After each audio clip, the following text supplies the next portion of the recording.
ಗಳಿಂದ ಈ ಆಗಸ್ಟ್ ತಿಂಗಳವನ್ನ ಪೂರ್ತಿ ಯೋಧ ನಮನ ಅನ್ನುವಂತಹ ಒಂದು ವಿಶಿಷ್ಟ ಕಾರ್ಯಕ್ರಮದ ಮೂಲಕ ಸ್ವಾತಂತ್ರ್ಯದ ಸವಿಯನ್ನ, ಸ್ವಾತಂತ್ರ್ಯದ ಉತ್ಸವವನ್ನ ಆಚರಿಸ್ತಾ ಇದೆ. ಹಾಗಾಗಿ ಇವತ್ತಿನಿಂದ ಆರಂಭವಾಗ್ತಾ ಇರುವಂತಹ ಯೋಧ ನಮನ ಅನ್ನುವಂತಹ ಈ ಕಾರ್ಯಕ್ರಮಕ್ಕೆ ತಮ್ಮೆಲ್ಲರನ್ನು ಕೂಡ ನಾನು ಬಹಳ ಪ್ರೀತಿಪೂರ್ವಕವಾಗಿ, ಆತ್ಮೀಯವಾಗಿ ಆಹ್ವಾನಿಸ್ತಾ ಇದ್ದೇನೆ. ಈ ಕಾರ್ಯಕ್ರಮ ಇವತ್ತು ಶುರುವಾದ್ರೆ ಈ ತಿಂಗಳ ಕೊನೆ 31ನೇ ತಾರೀಕು ಇದರ ಪರಿಸಮಾಪ್ತಿ. ವಿಶೇಷ ಅಂತಂದ್ರೆ 31 ದಿನಗಳ ಕಾಲ, 31 ಗಂಟೆಗಳು 31 ಯೋಧರು ತಮ್ಮ ಅನುಭವಗಳನ್ನ ಎಳೆ ಎಳೆಯಾಗಿ ಬಿಡಿಸಿಡುವಂತಹ ಒಂದು ವಿಶಿಷ್ಟವಾದ ಕಾರ್ಯಕ್ರಮ. ಬಹುಶಃ ದೇಶದಲ್ಲಿ ಇದೇ ಮೊದಲಿರಬೇಕು. ಇಡೀ ತಿಂಗಳವನ್ನ ಸ್ವಾತಂತ್ರ್ಯದ ಸವಿ ನೆನಪಿಗಾಗಿ ಯೋಧರ ವೀರಗಾಥೆಗಳನ್ನ ಯೋಧರ ಬಾಯಿಂದನೇ ಕೇಳಿಸ್ಕೊಳ್ತಕ್ಕಂಥ ಒಂದು ವಿಶಿಷ್ಟ ಕಾರ್ಯಕ್ರಮ.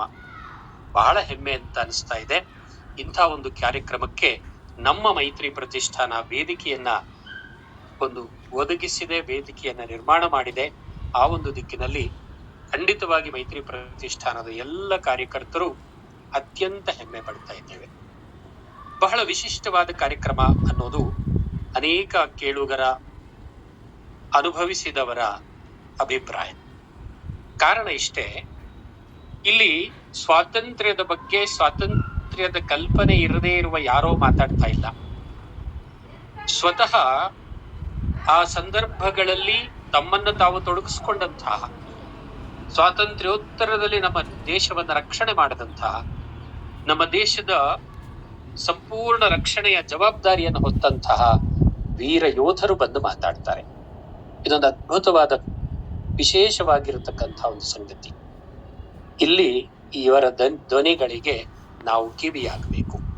ಕಾರಣ ಅವರಲ್ಲಿ ಪಟ್ಟಂತಹ ಶ್ರಮ, ಅವರು ಮಾಡಿದಂತಹ ತ್ಯಾಗ, ಅವರ ಯೋಗದಾನ ಇವೆಲ್ಲವೂ ಕೂಡ ನಮ್ಮಂಥವರಿಗೆ, ದೇಶದ ಒಳಗೆ ಇರತಕ್ಕಂತಹ ನಮ್ಮಂತಹ ವ್ಯಕ್ತಿಗಳಿಗೆ ಇದರ ಪರಿಚಯ ಆಗ್ಬೇಕು.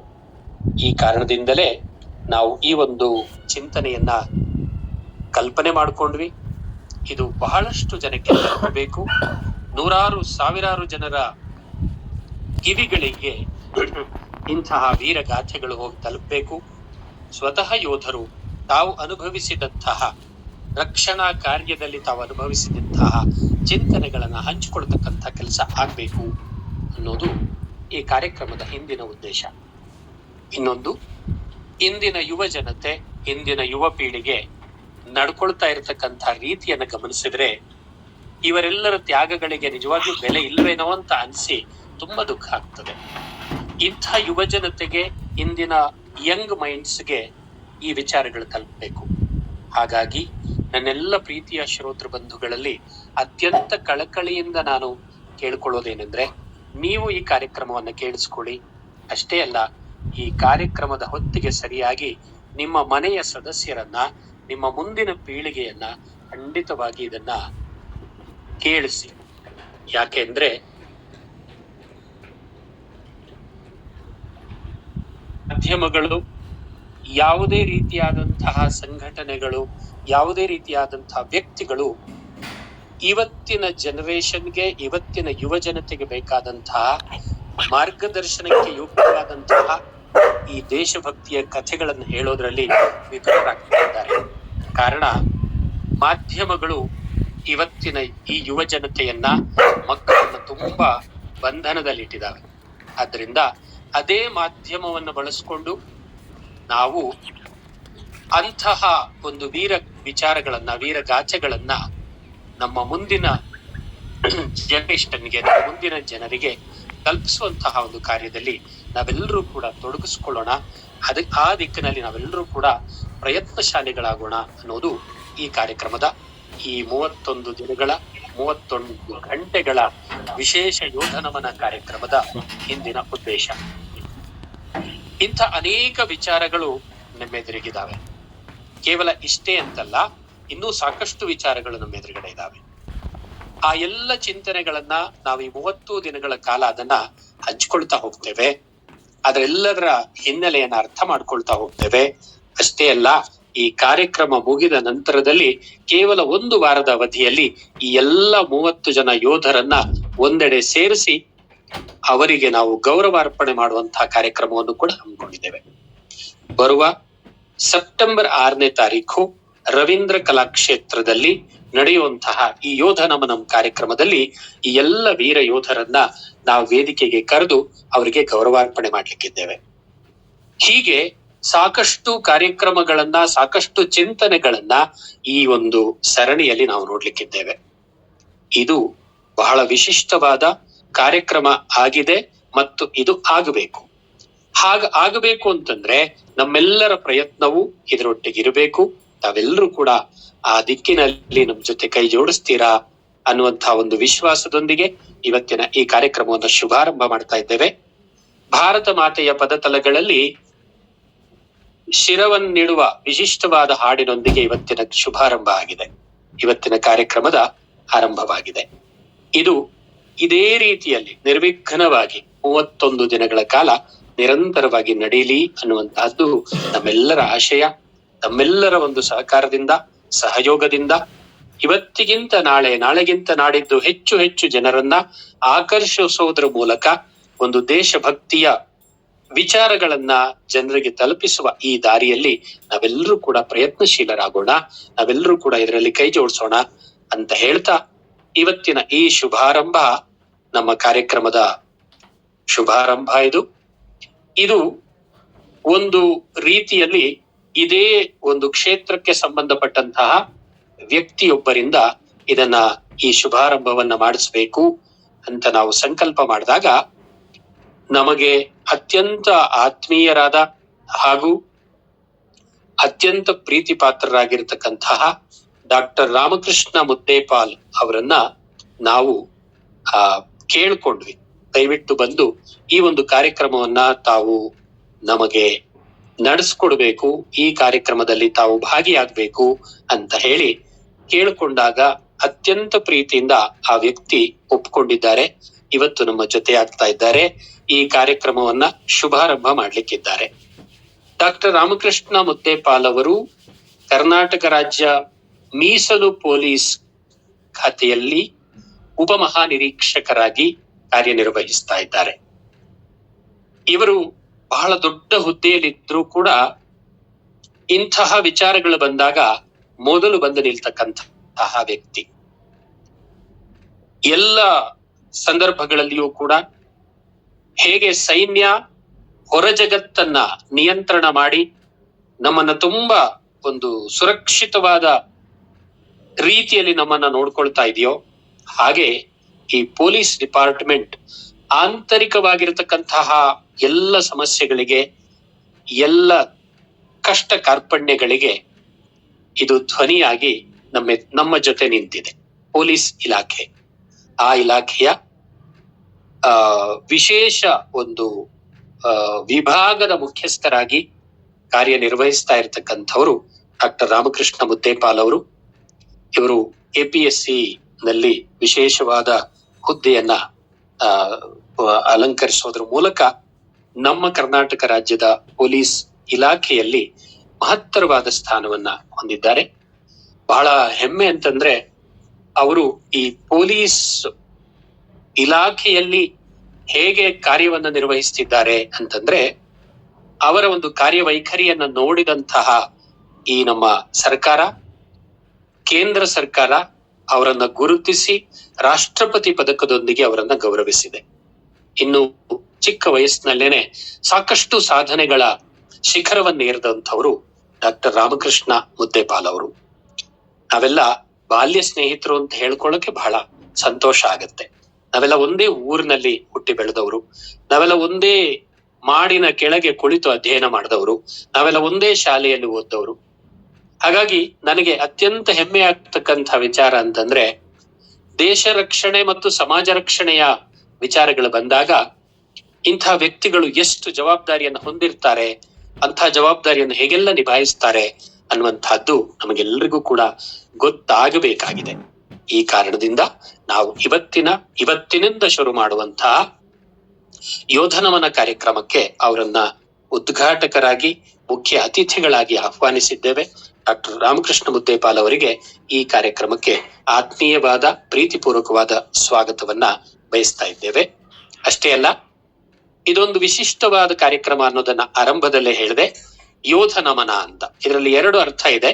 ಒಂದು, ಯೋಧನಿಗೆ ನಮನ ಸಲ್ಲಿಸುವಂತಹದ್ದು, ಯೋಧನ ಮಾತುಗಳಿಗೆ ಗೌರವ ಕೊಡೋದ್ರ ಮೂಲಕ ಅವನಿಗೊಂದು ಶ್ರದ್ಧೆಯನ್ನ ಅರ್ಪಣೆ ಮಾಡುವಂತಹದ್ದು, ಇದು ಯೋಧ ನಮನ. ಇನ್ನೊಂದು ವಿಶಿಷ್ಟವಾದ ಅರ್ಥ ಇದೆ, ಯೋಧನ ಮನ. ಯೋಧನ ಮನ ಹೇಗಿರ್ತದೆ, ಯೋಧನ ಮನಸ್ಸು ಹೇಗಿರ್ತದೆ, ಯೋಧನ ಚಿಂತನೆ ಹೇಗಿರ್ತದೆ, ಯೋಧ ಈ ದೇಶಕ್ಕೋಸ್ಕರ ತ್ಯಾಗ ಮಾಡುವಾಗ ತನ್ನ ಯೌವನವನ್ನ, ತನ್ನ ಮನೆಯನ್ನ, ತನ್ನ ಎಲ್ಲ ಪರಿವಾರವನ್ನ ಬಿಟ್ಟು ಅದೆಲ್ಲೋ ಗೊತ್ತಿರದ ಸ್ಥಳಕ್ಕೆ ಹೋಗಿ ನಿಂತು ವೈರಿಗಳ ಗುಂಡಿಗೆ ಎದೆಯೊಡ್ಡಿ ನಿಲ್ತಾನಲ್ಲ, ಅಂತಹ ಸಂದರ್ಭದಲ್ಲಿ ಅವನ ಮನಸ್ಸು ಹೇಗಿರ್ತದೆ, ಇದನ್ನು ನಾವು ತಿಳ್ಕೊಳ್ಳುವಂತಹ ತವಕ. ಅಂತಹ ಒಂದು ತವಕಕ್ಕೆ ಇವತ್ತು ಶುಭಾರಂಭ. ಈ ಶುಭಾರಂಭವನ್ನ ನಡೆಸ್ಕೊಡ್ಬೇಕು, ಈ ಮುಂದಿನ ವೇದಿಕೆ ನಿಮ್ದು ಅಂತ ಹೇಳಿ ರಾಮಕೃಷ್ಣ ಮುದ್ದೇಪಾಲ್ ಅವರಿಗೆ ನಾನು ಕೇಳ್ಕೊಳ್ತಾ ಇದ್ದೇನೆ. ಮಹೋದಯರೇ, ಇನ್ನು ಮುಂದಿನ 3/4 ಗಂಟೆಯ ಅವಧಿ ನಿಮ್ದು. ನಮಸ್ಕಾರ.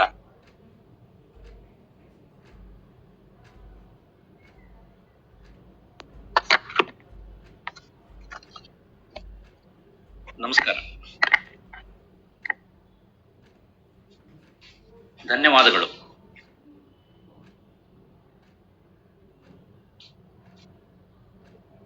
ರತ್ನಾಕರಾಧೌತ ಪದಾಂ ಹಿಮಾಲಯ ಕಿರೀಟಿನೀಂ ಬ್ರಹ್ಮರಾಜರ್ಷಿ ರತ್ನಾಢ್ಯಾಂ ವಂದೇ ಭಾರತ ಮಾತರಂ, ವಂದೇ ಭಾರತ ಮಾತರಂ. ಮೈತ್ರಿ ಪ್ರತಿಷ್ಠಾನದಿಂದ ಹಮ್ಮಿಕೊಂಡಿರುವಂತಹ ಯೋಧ ನಮನಂ ಕಥಾಮೃತಂ ಸಂಧ್ಯಾ ಮಾಧುರ್ಯ, ಈ ವಿಶಿಷ್ಟವಾದ ಕಾರ್ಯಕ್ರಮದಲ್ಲಿ ಭಾಗವಹಿಸಲಿಕ್ಕೆ ನನಗೆ ತುಂಬಾ ಸಂತೋಷ ಆಗ್ತಾ ಇದೆ. ಈ ಮೈತ್ರಿ ಪ್ರತಿಷ್ಠಾನದ ಮೂಲಕ ಕಳೆದ 3 ದಶಕಗಳಿಂದ ಹೆಚ್ಚಿನ ಅವಧಿಗೆ ಹಲವಾರು ವಿಶಿಷ್ಟ ಕಾರ್ಯಕ್ರಮಗಳನ್ನ ಹಮ್ಮಿಕೊಂಡು ನಮ್ಮ ನಾಡು ನುಡಿಗೆ ಅನನ್ಯವಾದಂತಹ ಸೇವೆಯನ್ನ ಸಲ್ಲಿಸುತ್ತಿರುವ ನಮ್ಮ ಆತ್ಮೀಯರಾದ ಡಾಕ್ಟರ್ ಗಣಪತಿ ಹೆಗಡೆ ಅವರಿಗೆ ಮತ್ತು ಅವರ ತಂಡದವರಿಗೆ ಹೃತ್ಪೂರ್ವಕವಾದ ಅಭಿನಂದನೆಗಳು ಮತ್ತು ವಂದನೆಗಳನ್ನು ನಾನು ಮೊದಲಿಗೆ ಸಲ್ಲಿಸ್ತಾ ಇದ್ದೇನೆ. ಹಾಗೆ ನನ್ನ ಮಾತಿಗೆ, ನನ್ನ ಧ್ವನಿಗೆ ಕಿವಿಯಾಗಿರುವಂತಹ ಎಲ್ಲ ಬಂಧು ಭಗಿನಿಯರಿಗೂ ನಮಸ್ಕಾರ. ವಿಶೇಷವಾಗಿ ನಾನು ನಮ್ಮ ದೇಶದ ರಕ್ಷಣೆಯ ಭಾರವನ್ನು ಹೊತ್ತಿರುವ ಯೋಧರು, ನಿವೃತ್ತ ಯೋಧರು ಅವರು ಕೂಡ ಈ ಕಾರ್ಯಕ್ರಮದ ಭಾಗವಾಗಿದ್ದಾರೆ ಅಂತ ಹೇಳಿ ನಾನು ಅಂದುಕೊಂಡು ನನ್ನ ಮಾತನ್ನ ಪ್ರಾರಂಭಿಸ್ತೇನೆ.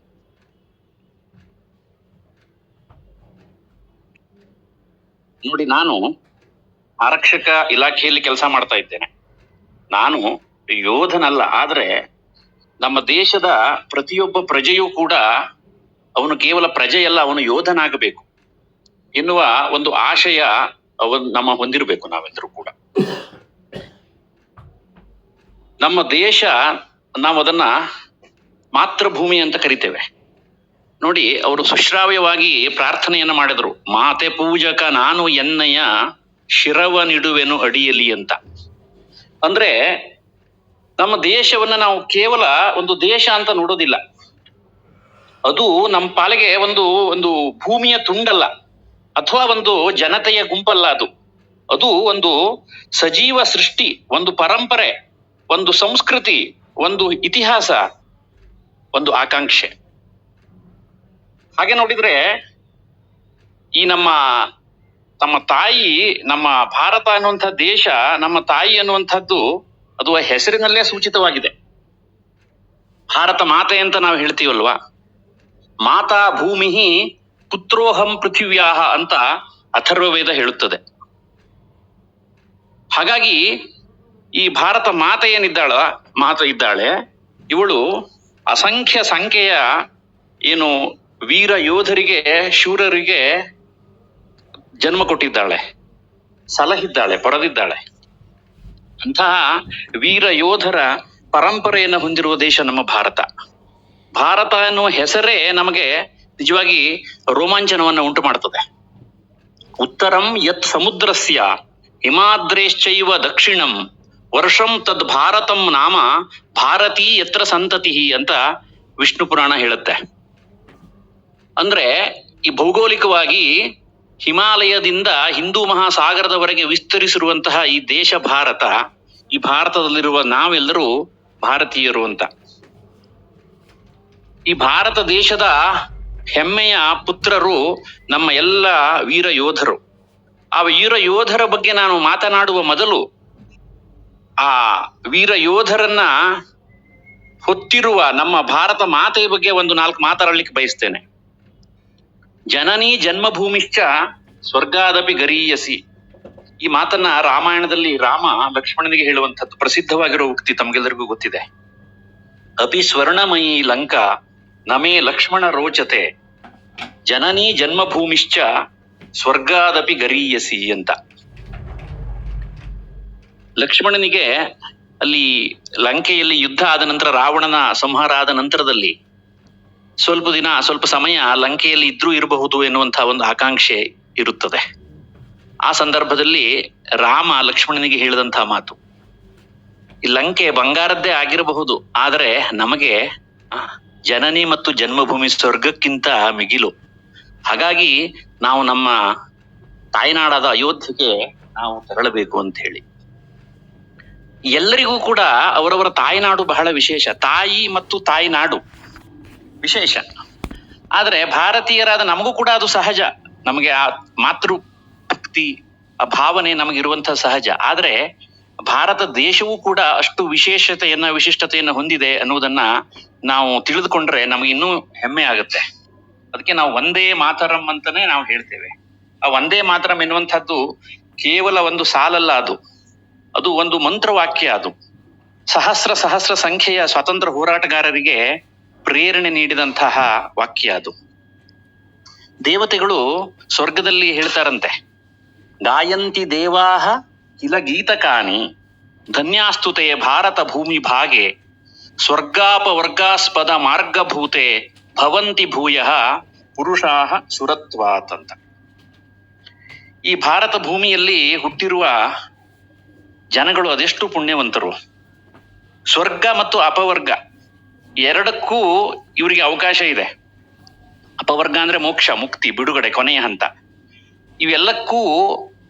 ಇವೆಲ್ಲದನ್ನು ಅನುಭವಿಸುವ ಅವಕಾಶವನ್ನು ಪಡೆದಿರುವಂತಹ ಭಾರತೀಯರೇ ಪುಣ್ಯವಂತರು ಅಂತ ಹೇಳಿ ದೇವತೆಗಳೇ ಸ್ವತಃ ಮಾತನಾಡ್ಕೊಳ್ತಾರಂತೆ.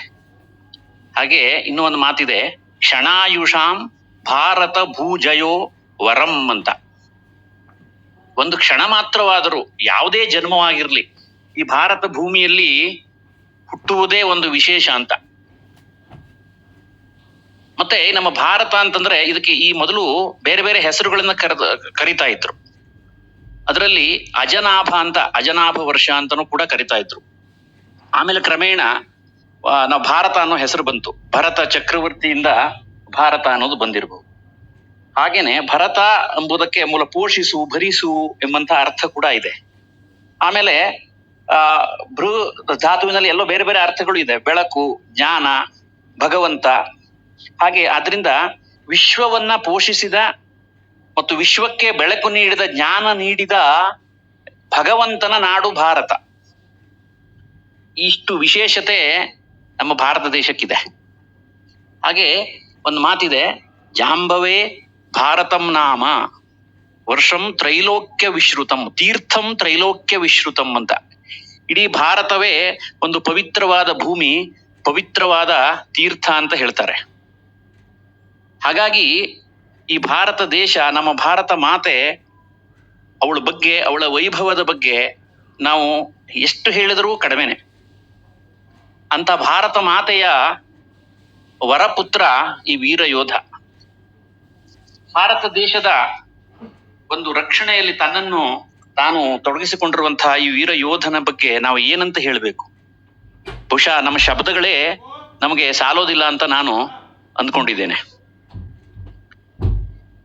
ಯಾಕೆಂತಂದ್ರೆ ನೀವು ಭಾರತ ಮಾತೆ ಇದ್ದಾಳಲ್ಲ, ಆ ಭಾರತ ಮಾತೆಯ ಬಗ್ಗೆ, ಆ ಯೋಧನ ಭಾವನೆ ಏನಿರಬಹುದು ಎನ್ನುವುದನ್ನ ಈ ಒಂದು ಪ್ರಾರ್ಥನಾ ಪದ್ಯ ಇದೆಯಲ್ಲ ಬಹಳ ಸುಂದರವಾಗಿ ಅದನ್ನ ಪ್ರತಿನಿಧಿಸ್ತದೆ. ಮಾತೆ ಪೂಜಕ ನಾನು ಎನ್ನಯ ಶಿರವ ನಿಡುವೆನು ಅಡಿಯಲಿ, ನಿನ್ನ ಕೀರ್ತಿಯು ಜಗದಿ ಮೆರೆಯಲಿ, ಒಂದೇ ಆಸೆಯು ಮನದಲ್ಲಿ ಅಂತ. ನಿಜವಾಗಿ ಒಬ್ಬ ವೀರ ಯೋಧನ ಮನಸ್ಸಿನಲ್ಲಿ ಆ ನಮ್ಮ ದೇಶದ ಬಗ್ಗೆ, ನಮ್ಮ ಮಾತೃಭೂಮಿಯ ಬಗ್ಗೆ ಯಾವ ಭಾವ ಇರಬಹುದು ಅನ್ನೋದನ್ನ ಎಷ್ಟು ಚೆನ್ನಾಗಿ ಹೇಳುತ್ತೆ. ಭಾರತ ದೇಶದ ವೀರ ಯೋಧ ಅವನು ಹಲವು ಅಂಶಗಳನ್ನ ಅವನು ಪ್ರತಿನಿಧಿಸ್ತಾನೆ. ಅವನ ಧೈರ್ಯ, ಶೌರ್ಯ, ಸಾಹಸ, ಎಲ್ಲಕ್ಕಿಂತ ಹೆಚ್ಚಾಗಿ ಅವನ ತ್ಯಾಗ ಮತ್ತು ಬಲಿದಾನ. ತ್ಯಾಗ ಹೇಳುವಂಥದ್ದು ನಮ್ಮ ಪರಂಪರೆಯಲ್ಲಿ ಅತ್ಯಂತ ದೊಡ್ಡದಾದಂತಹ ವಿಷಯ, ಅದು ಮೌಲ್ಯ. ಅದು ಉಪನಿಷತ್ತುಗಳಲ್ಲಿ ಒಂದು ಮಾತಿದೆ, ತ್ಯಾಗೇ ನೈಕೆ ಅಮೃತತ್ವ ಮಾನಶುಹು ಅಂತ. ನ ಕರ್ಮಣ ನ ಪ್ರಜಯ ಧನೇನ ತ್ಯಾಗೇ ನೈಕೆ ಅಮೃತತ್ವ ಮಾನಶುಹು ಅಂತ. ಬೇರೆ ಯಾವುದೇ ವಿಷಯಗಳಿಂದ ಅಮೃತತ್ವ ಅಥವಾ ಮುಕ್ತಿ ಇಲ್ಲ, ತ್ಯಾಗದಿಂದ ಮಾತ್ರ ಮುಕ್ತಿ ಸಾಧ್ಯವಿದೆ ಅಂತ ಹೇಳುತ್ತೆ. ಇನ್ನೂ ಒಂದು ಮಾತಿದೆ, ಕವಿ ಕುಲಗುರು ಕಾಳಿದಾಸ ರಘುವಂಶದಲ್ಲಿ ಒಂದು ಮಾತನ್ನು ಹೇಳಿದ್ದಾನೆ. ಅದು ಆ ರಘುವಂಶದಲ್ಲಿ ಆಳಿದಂಥ ಅರಸರ ಬಗ್ಗೆ. ತ್ಯಾಗಾಯ ಸಂಭೃತಾರ್ಥಾನ್ ಸತ್ಯಾಯ ಮಿತಭಾಷಿಣಾಂ ಯಶಸೇ ವಿಜಿಗೀಷೂಣಾಂ ಪ್ರಜಾಯೈ ಗ್ರಹಮೇಧಿನಾಂ ಅಂತ. ಪ್ರಜಾಯೈ ಗ್ರಹಮೇಧಿನಾಂ ಅಥವಾ ಯೋಗೇನಾಂತೆ ತನುತ್ಯಜಾಂ ಅಂತ 2 ಪಾಠಗಳಿದ್ದಾವೆ. ಅದಿರಲಿ, ಏನು ಅಂತಂದ್ರೆ ಅವರು ಅರ್ಥ ಸಂಚಯವನ್ನ ಮಾಡ್ತಾ ಇದ್ರು, ಸಂಪತ್ತುಗಳನ್ನ ಸಂಗ್ರಹಿಸ್ತಾ ಇದ್ರು ರಘುವಂಶದ ಅರಸರು. ಯಾಕೆ? ತ್ಯಾಗಕ್ಕಾಗಿ ಅಂತ. ಮತ್ತೆ ಅವರು ಸತ್ಯಕ್ಕಾಗಿ ಮಿತಭಾಷಿಗಳಾಗಿದ್ರು. ಮತ್ತು ಅವರು ಬೇರೆ ಬೇರೆ ರಾಜ್ಯಗಳನ್ನು ಗೆಲ್ತಾ ಇದ್ರು. ಯಾಕೆ? ಯಶಸ್ಸಿನ ಒಂದು ಆಕಾಂಕ್ಷೆಯಿಂದ. ಮತ್ತು ಅವರು ಗೃಹಸ್ಥರಾಗಿದ್ರು. ಏನು? ಸತ್ ಸಂತಾನಗಳನ್ನ ಪಡೆಯುವ ಒಂದು ಉದ್ದೇಶದಿಂದ ಅವರು ಗೃಹಸ್ಥರಾಗಿದ್ರು ಅಂತ ಹೇಳಿ. ಇಲ್ಲಿ ಮುಖ್ಯವಾಗಿ ನಾವು ಗ್ರಹಿಸಬೇಕು, ಈ ತ್ಯಾಗ ಹೇಳುವಂಥದ್ದು ಬಹಳ ಮುಖ್ಯವಾದಂತ ಮೌಲ್ಯ. ನಮ್ಮ ಯೋಧನ ತ್ಯಾಗವೇ ನಮ್ಮ ಸ್ವಾತಂತ್ರ್ಯದ ಬೆಲೆ ಅಂತ ನಾವು ಹೇಳಬಹುದು. ಆಗಸ್ಟ್ 15 ನಮಗೆ ಸ್ವಾತಂತ್ರ್ಯ ಬಂದ ದಿನ.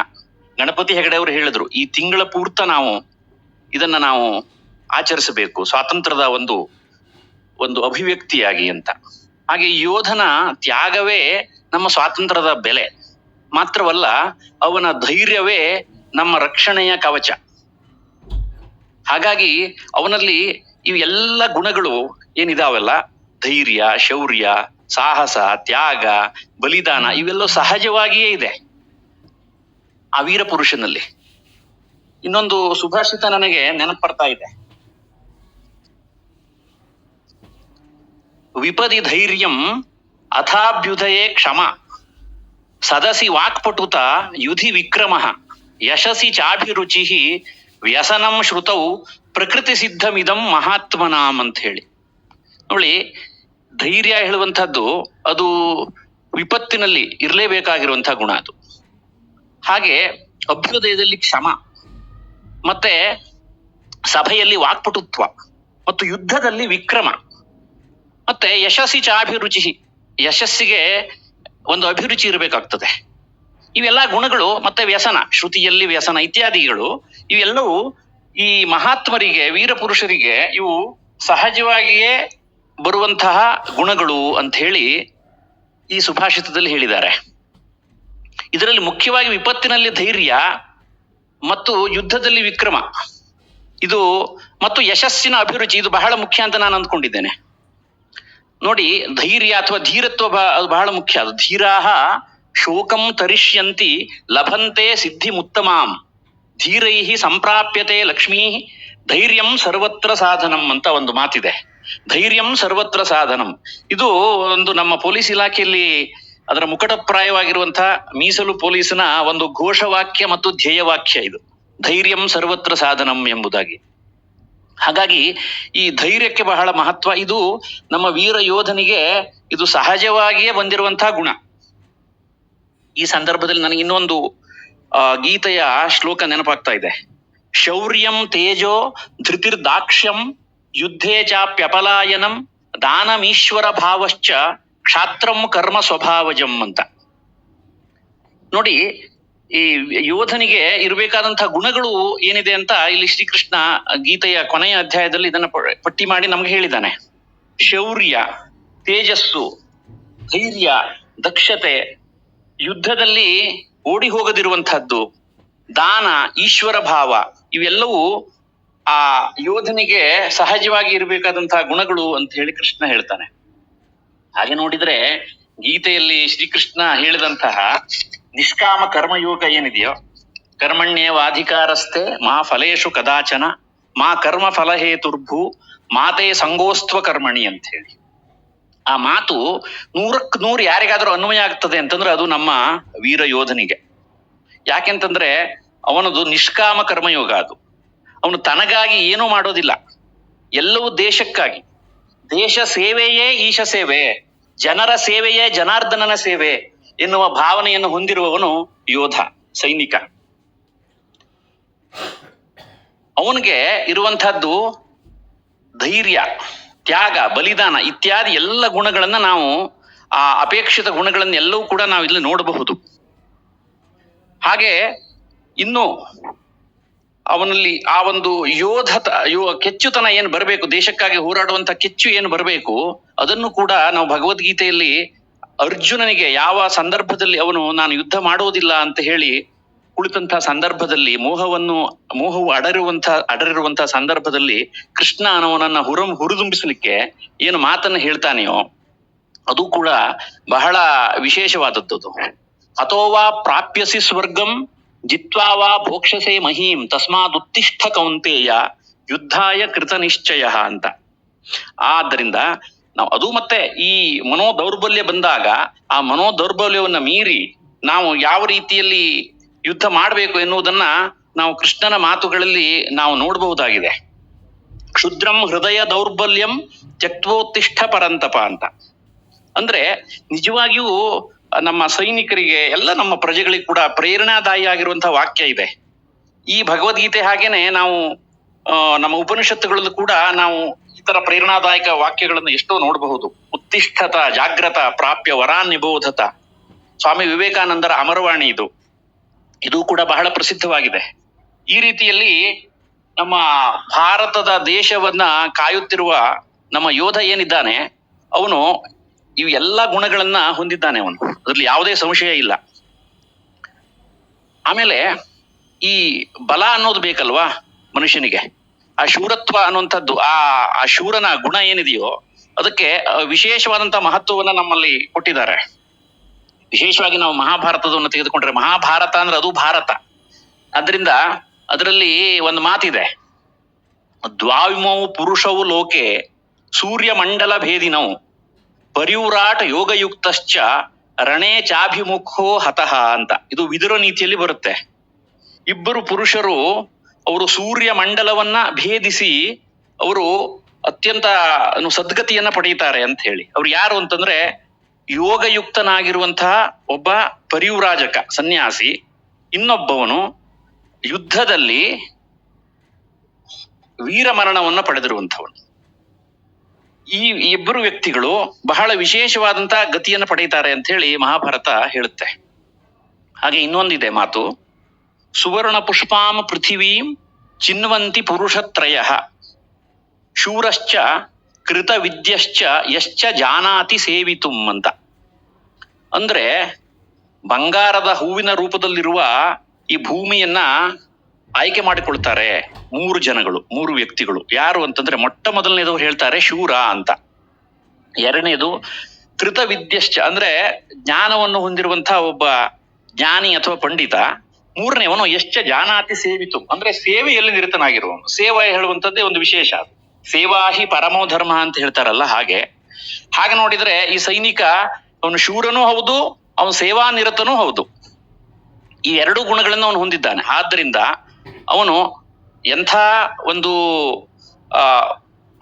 ಯಶಸ್ಸಿನ ಒಂದು ಸಂಕೇತವನ್ನು ಅವನು ಹೊಂದಿದ್ದಾನೆ ಅಂತ ನಾವು ಅದನ್ನ ಅರ್ಥ ಮಾಡ್ಕೊಳ್ಬಹುದು.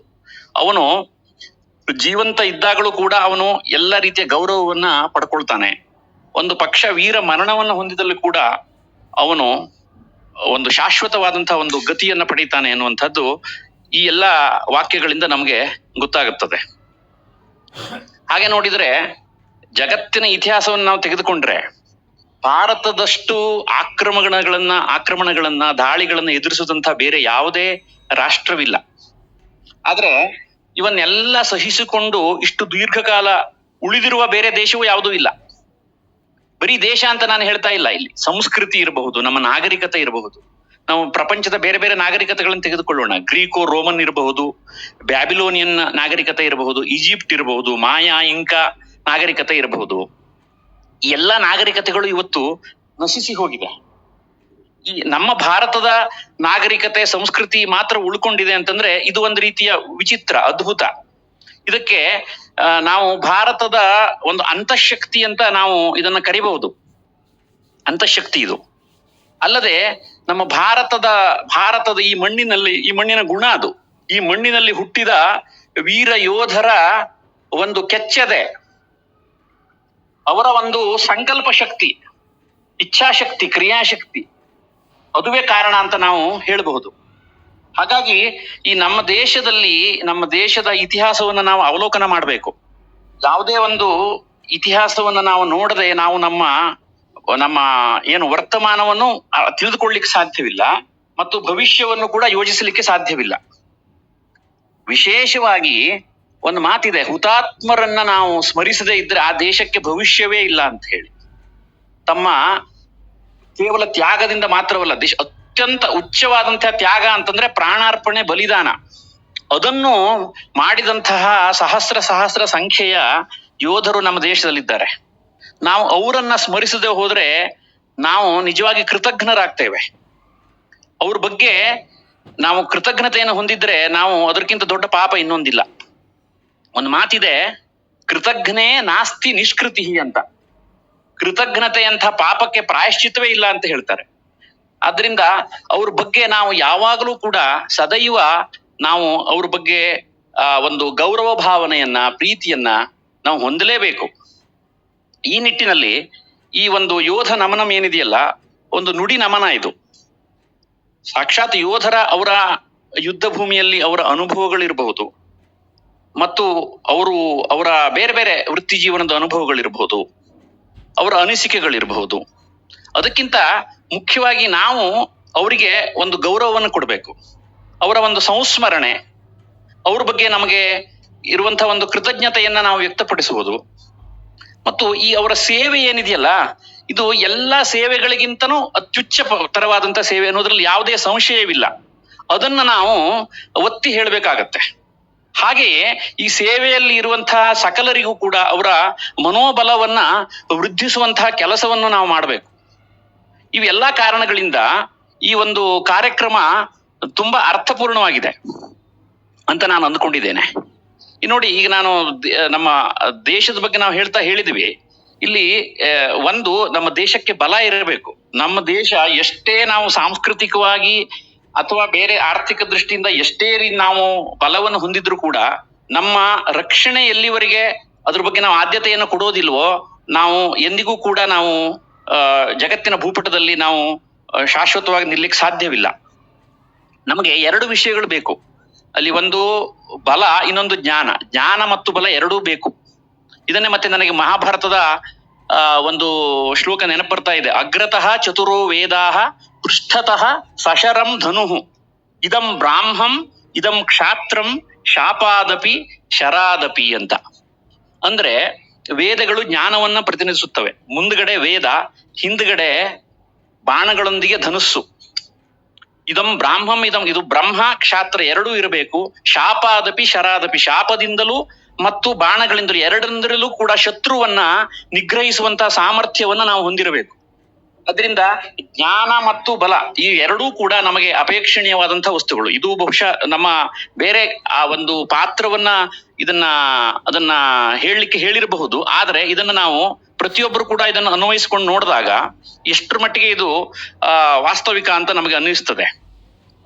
ಹಾಗೆ ಈ ಜ್ಞಾನ ಮತ್ತು ಬಲ, ಈ ಉದಾಹರಣೆ ಭಗವಂತ ನಾವು ಹೇಳ್ತೇವೆ, ಅವನ ಅವತಾರಗಳು ಕೂಡ ನೋಡಿ, ಬಲ ಅವತಾರಗಳು ಇದ್ದಾವೆ, ಜ್ಞಾನಾವತಾರಗಳು ಇದ್ದಾವೆ. ಕೆಲವೊಂದು ಅವತಾರಗಳಲ್ಲಿ ಜ್ಞಾನವನ್ನು ಕೊಡುವಂತಹ ಕೆಲಸ ಮತ್ತು ದುಷ್ಟ ನಿಗ್ರಹ ಅವು ಎರಡೂ ಆಗ್ಬೇಕು. ಹಾಗಾಗಿ ದುಷ್ಟರನ್ನ ಶಿಕ್ಷಿಸಲಿಕ್ಕೆ ಮತ್ತು ಶಿಷ್ಟರನ್ನ ರಕ್ಷಿಸಲಿಕ್ಕೆ ಈ ಬಲ ಪ್ರಯೋಗ ಹೇಳುವಂಥದ್ದು ಅನಿವಾರ್ಯ. ಹಾಗೆ ನೋಡಿದರೆ ಅಹಿಂಸಾ ಪರಮೋ ಧರ್ಮ, ಅಹಿಂಸೆಯನ್ನ ಜಗತ್ತಿಗೆ ಬೋಧಿಸಿದಂತ ದೇಶ ನಮ್ದು. ಆದ್ರೆ ಅಹಿಂಸಾ ಪರಮೋ ಧರ್ಮ, ಧರ್ಮ ಹಿಂಸಾ ತಥೈವಚ ಅಂತ ಹೇಳಿ ಎರಡನೇದು ಅನಿವಾರ್ಯವಾದಾಗ ಬಲ ಪ್ರಯೋಗ ಮಾಡ್ಲಿಕ್ಕೂ ಕೂಡ ನಾವು ಹಿಂದೆ ಬರ್ಲಿಕ್ಕೆ ಸಾಧ್ಯವಿಲ್ಲ.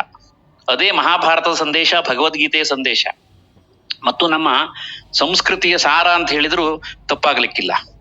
ಹೀಗೆ ನಮಗೆ ಈ ನಮ್ಮ ದೇಶದ ಇತಿಹಾಸವನ್ನ ಅವಲೋಕನೆ ಮಾಡಿದಾಗ ಸ್ವಾತಂತ್ರ್ಯದ ನಂತರದಲ್ಲಿ ಹಲವಾರು ಯುದ್ಧಗಳು ನಮ್ಮ ದೇಶದಲ್ಲಿ ಸಂಘಟಿಸಿವೆ. ಚೈನಾ ದೇಶದೊಂದಿಗೆ ಇರಬಹುದು, ಪಾಕಿಸ್ತಾನದೊಂದಿಗೆ ಇರಬಹುದು. 1947 ನಮ್ಮ ಸ್ವಾತಂತ್ರ್ಯ ಬಂದ ಕೂಡಲೇ ನಮಗೆ ಆ ಯುದ್ಧ ಆಗಿದೆ ಅಲ್ಲಿ ಜಮ್ಮು ಕಾಶ್ಮೀರದ ವಿಷಯದಲ್ಲಿ. ಆಮೇಲೆ 1962 ಚೀನಾದೊಂದಿಗೆ ಯುದ್ಧ ಆಗಿದೆ. 65 ಪಾಕಿಸ್ತಾನದೊಂದಿಗೆ ಆಗಿದೆ. 1971 ಮತ್ತೆ ಬಾಂಗ್ಲಾದೇಶದ ಒಂದು ಬಿಡುಗಡೆಯ ಆ ಒಂದು ಸನ್ನಿವೇಶದಲ್ಲಿ ಮತ್ತೆ ಯುದ್ಧ ಆಗಿದೆ. ಆಮೇಲೆ 1999 ಕಾರ್ಗಿಲ್ ಯುದ್ಧ ಆಗಿರೋದು ನಿಮಗೆಲ್ಲರಿಗೂ ಗೊತ್ತಿರೋ ವಿಷಯ. ಅದರಲ್ಲಿ ಭಾರತ ಜಯಶಾಲಿ ಆಗಿದೆ. ಈ ಹೆಚ್ಚಿನ ಯುದ್ಧಗಳಲ್ಲಿ ಭಾರತ ಜಯಶಾಲಿ ಆಗಿದೆ. ಒಂದು ಚೈನಾದೊಂದಿಗೆ 1962 ಯುದ್ಧವನ್ನು ಹೊರತುಪಡಿಸಿದ್ರೆ ಇನ್ನು ಎಲ್ಲಾ ಯುದ್ಧಗಳಲ್ಲಿ ಕೂಡ ಜಯಲಕ್ಷ್ಮಿ ಭಾರತಕ್ಕೆ ಉಳಿದಿದ್ದಾಳೆ. ಕಾರಣ ಈ ನಮ್ಮ ಭಾರತದ ಸೇನೆಯ ಒಂದು ಸಾಮರ್ಥ್ಯ, ಆ ಸೇನೆಯ ಅಧಿಕಾರಿಗಳು, ಸೈನಿಕರ ಒಂದು ಕ್ರಿಯಾಶಕ್ತಿ ಅಂತ ಹೇಳಬಹುದು ನಾವು. ಅವರ ಸಂಕಲ್ಪ ಶಕ್ತಿ, ಕ್ರಿಯಾಶಕ್ತಿ ಅಂತ ಹೇಳಬಹುದು. ಇತ್ತೀಚೆಗಷ್ಟೇ ನಾವು ವಿಜಯ ದಿವಸ, ಕಾರ್ಗಿಲ್ ವಿಜಯ ದಿವಸವನ್ನ ಆಚರಿಸಿದ್ದೇವೆ. ಅಂದ್ರೆ ಕಾರ್ಗಿಲ್ ಯುದ್ಧದಲ್ಲಿ ನಿಜವಾಗಿಯೂ ಭಾರತ ಏನು ಅದು ಸುಲಭದಲ್ಲಿ ಪಡೆದುಕೊಂಡಂತ ವಿಜಯ ಅಲ್ಲ. ಅದರಲ್ಲಿ ಹಲವಾರು ನಮ್ಮ ಸೇನಾನಿಗಳು ಅದರಲ್ಲಿ ಹುತಾತ್ಮರಾಗಿದ್ದಾರೆ. ಅಂಥ ಎಲ್ಲ ವೀರ ಯೋಧರಿಗೆ ನಾವು ಶ್ರದ್ಧಾಂಜಲಿಯನ್ನು ಸಲ್ಲಿಸಬೇಕಾಗುವುದು ನಮ್ಮೆಲ್ಲರ ಕರ್ತವ್ಯ. ಹಾಗಾಗಿ ಇತ್ತೀಚೆಗಷ್ಟೇ ಆ ವಿಜಯ ದಿವಸ ಆಗಿದೆ. ಹಾಗೆ ಇನ್ನು ಬೇರೆ ಬೇರೆ ದಿವಸಗಳನ್ನ ನಾವು ಆಚರಿಸ್ತೇವೆ. ನಮ್ಮ ಸೇನೆಯ ಒಂದು ವಿಜಯದ ದ್ಯೋತಕವಾಗಿ ಈ ಎಲ್ಲ ಒಂದು ದಿನಾಚರಣೆಗಳನ್ನು ನಾವು ಆಚರಿಸ್ತೇವೆ. ಅದರಲ್ಲಿ ವಿಶೇಷವಾಗಿ ಜನವರಿ 15 ನಾವು ಸೇನಾ ದಿವಸವನ್ನ ಆಚರಿಸ್ತೇವೆ.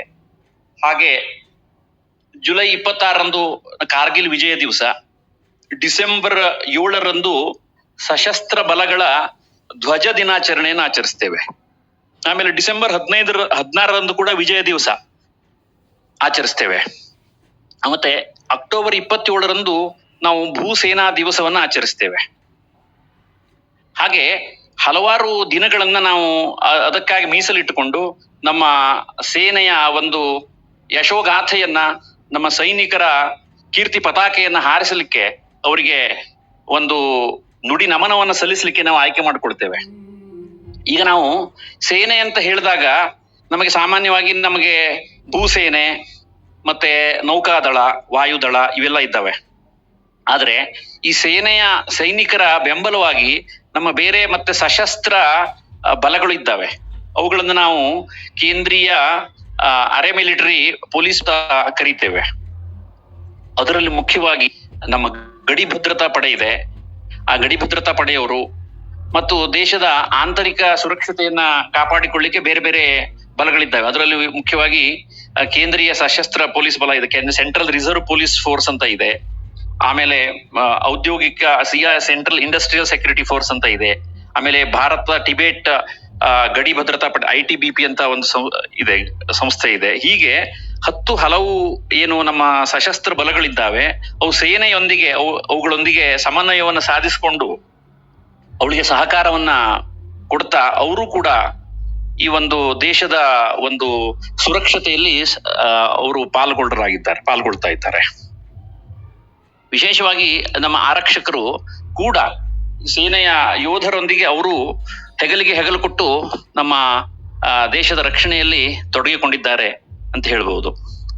ಅಲ್ಲಿ ನಾವು ಒಂದು ಘಟನೆಯನ್ನ ನಾನು ಅಲ್ಲಿ ನೆನಪಿಸ್ಕೊಳ್ತೇನೆ.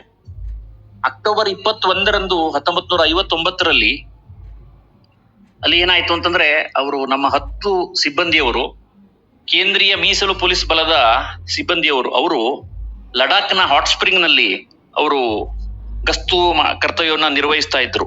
ಹಠಾತ್ತನೆ ಚೈನಾದ ಕಡೆಯಿಂದ ದಾಳಿ ಆಯ್ತು.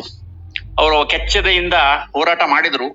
ಆದ್ರೂ ಕೂಡ ಆ ಸಂದರ್ಭದಲ್ಲಿ ಆ ಒಂದು 10 ಜನ ಯೋಧರು ಅವರು ತಮ್ಮ ಪ್ರಾಣವನ್ನ ದೇಶಕ್ಕಾಗಿ ಅರ್ಪಣೆ ಮಾಡಿದ್ರು. ಆ ಹುತಾತ್ಮರಾದಂಥ ಆ ಪೊಲೀಸ್ ಯೋಧರ ನೆನಪಿಗಾಗಿ ಪ್ರತಿ ವರ್ಷ ಅಕ್ಟೋಬರ್ 21 ನಾವು ಭಾರತಾದ್ಯಂತ ಪೊಲೀಸ್ ಸಂಸ್ಮರಣಾ ದಿನ ಅಂತ ಹೇಳಿ ನಾವು ಅದನ್ನ ಆಚರಣೆ ಮಾಡ್ತೇವೆ. ಪೊಲೀಸ್ ಸಂಸ್ಮರಣಾ ದಿನಾಚರಣೆ. ಆ ಸಂದರ್ಭದಲ್ಲಿ ನಮ್ಮ ಏನು ಆ ಒಂದು ಆರಕ್ಷಕರ ಸ್ಮಾರಕ ಏನಿರ್ತದೆ ಅದಕ್ಕೆ ನಾವು ಪುಷ್ಪ ನಮನವನ್ನ ಸಲ್ಲಿಸ್ತೇವೆ. ಮತ್ತೆ ವಿಶೇಷವಾಗಿ ನಾವು ನಮ್ಮ ದೇಶದಲ್ಲಿ ನಮ್ಮ ಆರಕ್ಷಕರಿರ್ಬೋದು, ನಮ್ಮ ಸೈನಿಕರು, ಯೋಧರು ಎಲ್ಲರನ್ನ ನಾವು ಒಂದು ಗೌರವಿಸುವಂತಹ ಒಂದು ಪರಂಪರೆ ಕೂಡ ನಮ್ಮಲ್ಲಿ ಇದೆ. ಹಾಗಾಗಿ ನಮ್ಮಲ್ಲಿ ರಾಷ್ಟ್ರೀಯ ಪೊಲೀಸ್ ಸ್ಮಾರಕವನ್ನ ನಾವು ಪ್ರಾರಂಭ ಮಾಡಿದ್ದೇವೆ. 21 ಅಕ್ಟೋಬರ್ 2018 ದೆಹಲಿಯಲ್ಲಿ ಈ ಸ್ಮಾರಕವನ್ನ ಲೋಕಾರ್ಪಣೆ ಮಾಡಲಾಗಿದೆ ಮಾನ್ಯ ಪ್ರಧಾನಮಂತ್ರಿಯವರ ಕೈಯಿಂದ.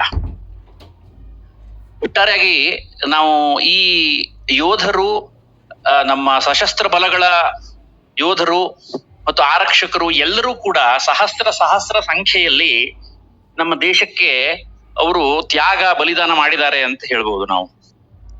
ಹಾಗೆ ನೋಡಿದ್ರೆ ಸಾಮಾನ್ಯ ನಾವು ಯೋಧರ ಸಂಖ್ಯೆಯನ್ನ ತೆಗೆದುಕೊಂಡ್ರೆ 25,000ಕ್ಕಿಂತ ಹೆಚ್ಚು ಯೋಧರು.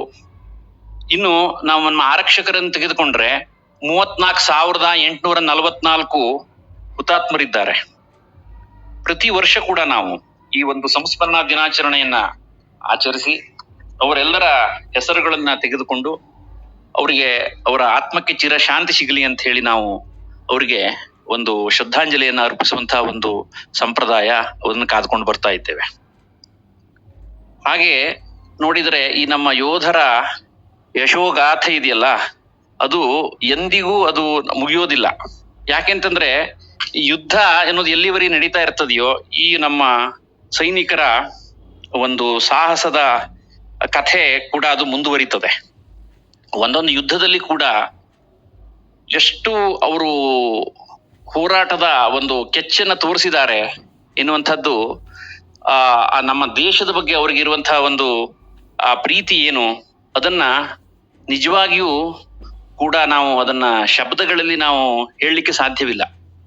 ಈ ಭಾರತವನ್ನ ನಾವು ಕೇವಲ ನಾವು ಮಾತೃಭೂಮಿ ಅಂತ ಅಂದ್ಕೊಂಡಿಲ್ಲ. ಅದು ನೋಡಿ, ಒಂದ್ ಮಾತಿದೆ, ಯಾವ ನೆಲದ ಗಂಧ ಗಾಳಿ ಮಣ್ಣ ಕಂಪು ತೀಡಿತೋ, ಯಾವ ಧರೆಗೆ ವರ್ಷಧಾರೆ ಫಲಿಸಿ ಚಿಗುರು ತಂದಿತೋ, ಅದೇ ಎನ್ನ ಜನ್ಮ ಭೂಮಿ, ಅದೇ ಎನ್ನ ಪುಣ್ಯ ಭೂಮಿ. ಈ ನಮ್ಮ ಭಾರತ ಅನ್ನುವಂಥದ್ದು ನಮಗೆ ಅಥವಾ ನಮ್ಮ ವೀರ ಯೋಧನಿಗೆ ಅದು ಕೇವಲ ಜನ್ಮಭೂಮಿ ಅಲ್ಲ, ಕೇವಲ ಪುಣ್ಯ ಭೂಮಿ ಅಲ್ಲ, ಮಾತೃಭೂಮಿ, ಕರ್ಮಭೂಮಿ, ತ್ಯಾಗಭೂಮಿ. ಆ ಒಂದು ತ್ಯಾಗವೇ ಅವನ ತ್ಯಾಗ. ನಾನು ಹೇಳಿದೆ, ಅದು ನಮ್ಮ ಸ್ವಾತಂತ್ರ್ಯಕ್ಕೆ ನಾವು ಕಟ್ಟಬಹುದಂತ ಬೆಲೆ ಅಂತ. ಮತ್ತು ಅವನ ಧೈರ್ಯ ಏನಿದೆಯಲ್ಲ, ಅದು ನಮ್ಮ ರಕ್ಷಾ ಕವಚ ಅದು.